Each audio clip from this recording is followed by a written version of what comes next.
Towards addressing the structural barriers to Africa's agricultural potential.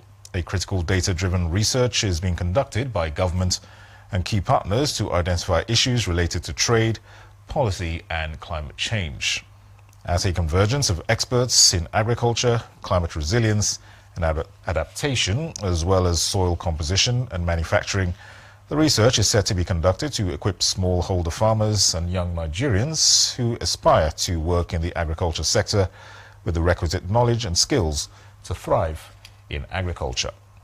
Part of the official government negotiations between Germany and ECOWAS. To achieve this, the Friedrich Ebert Stiftung, in collaboration with Firoz Larji Institute for Africa at the London School of Economics, is taking an in-depth look at a book titled How Africa Eats, with insight from the book's editor, Professor David Luke. So we as FES are quite interested in any topic basically that touches upon human development, people's lives and joint addressing of future human challenges that we face all together, and we think that the topic of food security, its relation to climate change, trade regarding food, and also potential job creations in the agricultural sector are a very, very important topic.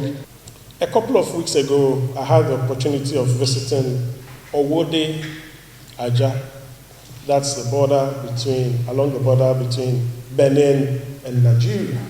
And it wasn't as much robust. But there were key lessons to take from there. One of the crossing points had been blocked, meaning that there was no motor. It was a motorable, no thoroughfare. But guess what? Informal cross-border traders were still moving goods across those lines. Which tells you that if we are talking about food resilience in the region, we cannot overlook the contribution of the informal sector. I think what I'd like the African youth to take away from the book is that agriculture is a dynamic sector. We talk about industrialization, but actually today, the kind of knowledge that you need for successful agricultural production is as sophisticated as what you need for manufacturing. Today, you need to know something about the soil chemistry, you need to know about the amount of rainfall, you need to know about the seed, you need to know about adaptation and how to combat climate change. So there is so much knowledge that young people can bring.